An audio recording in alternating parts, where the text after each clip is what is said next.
Now, why the narrow door, Lord?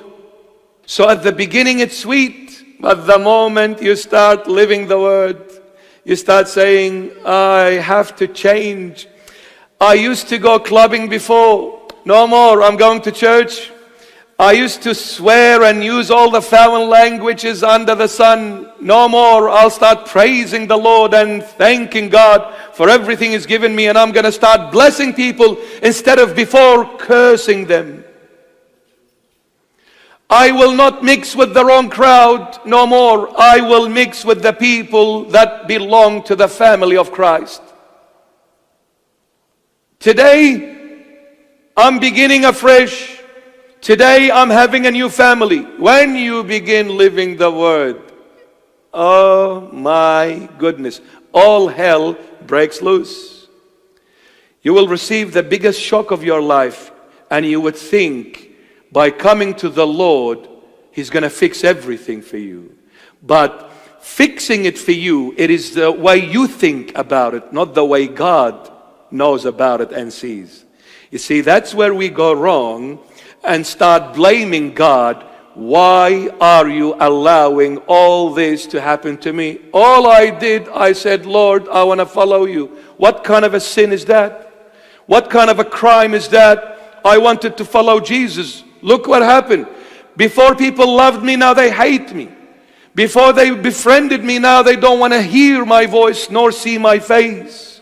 And now they're trying every way possible just to break me and make me fall. But they loved me before. My life was sweet before. Now that I'm following Christ truly, my life is all bitter. The Lord says, you want to follow me? Yes, Lord. Okay. When you start following me, the beginning is sweet, but afterwards it's going to be bitter because you're carrying my cross.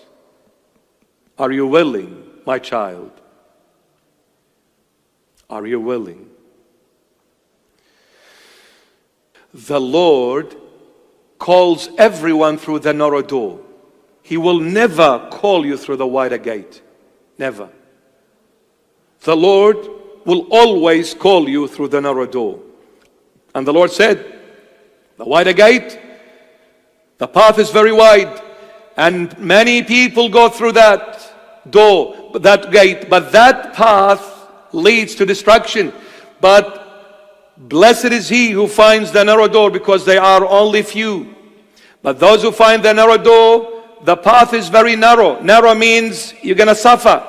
It's suffocating. It's claustrophobic. You got to squeeze in there. It is uncomfortable. But the wider gate, you can cruise with your Ferrari and Lamborghini and with all your loved ones and all the luggages of the past. But the narrow door only fits you. Can't fit your money. Can't fit your fame. Can't fit your pride. Can't fit your dignity. Can't fit nothing except you. Can't fit mom, dad, brother, sister, husband, wife, sons. None of them. You alone. Jesus wants you.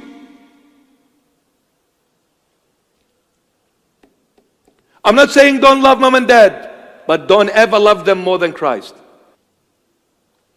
Don't want to scare you, because if you do, He will take him. His love is jealous and zealous. Listen, I'm going to give you a shortcut, right? Christ is the only one that you belong to. You need to learn. At the end, when we go there with His grace, you're not going to go there and say, oh, hello, mom. Oh, hello, dad. Oh, hello, honey, husband, wife. No, none of that. It's going to be Jesus only. It's not going to be mom, dad, brother, sister, none of this. It's going to be Jesus only. The Lord says, you need to learn how to make me number one in your life. You need to learn. I'm teaching you here so that you don't get a shock when you come there. Why the Lord calls us through the narrow door?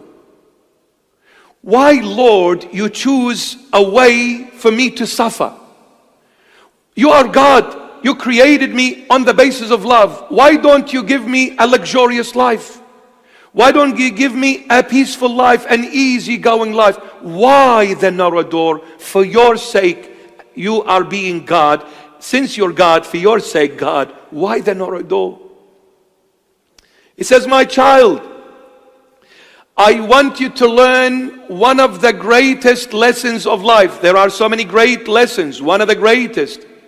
You need to learn. Life is a school.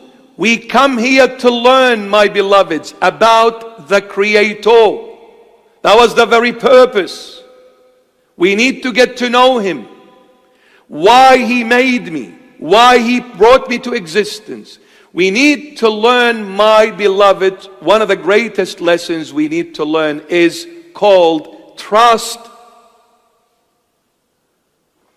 When it comes to trust, stop asking questions all the time. Just accept it and go with it. Because the more questions you ask, the more disoriented you become.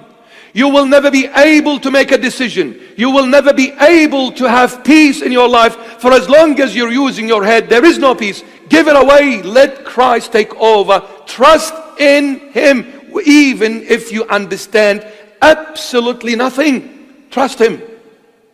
So when He says, I want you to walk through hell, stop saying why, explain, tell me, please, I don't know, shall I not, shall I do it, shall I buy a house, shall I apply for the job, shall I marry Rachel or Elizabeth? Get a life, marry someone, make a decision. Saint James, the apostle of Christ, in his epistle says, a person that is undecisive only burns himself. Why are we so undecisive? Because I have lack of trust in the saving power of Christ. Trust Him. Now, trust doesn't mean you have to understand in order to trust. That is not trust. You're doing it your way, not God's. God will not accept. He'll keep on breaking you until you surrender. He will keep on breaking you. I'm telling you, I've been there, I've done it. Believe me, listen to this piece of wreck. He will continue breaking you until you wave the white flag. He will never let go of you. Because He has to make sure you are saved and in His kingdom. Because He's purchased you with His precious blood. For the sake of His holy name, He will not let go of you even if you do. He made a promise to His dad. Dad, I'm going to earth. Okay, son, because that's what I want, son. He said, yes, I'll do your will. But Dad, I'll promise you this, Daddy. The people you give me, the bride that I receive from earth, I'm telling you, Dad, I'm not going to come back home alone. I'll bring the bride with me. I'll make sure. Those whom you gave me, none of them will disappear. So He will use every way possible to break you in order to make you. You want to have it easy? Surrender. You keep being stubborn, He keeps on breaking you. Until you let go of your head. Let go. Trust. You need to trust in the Lord.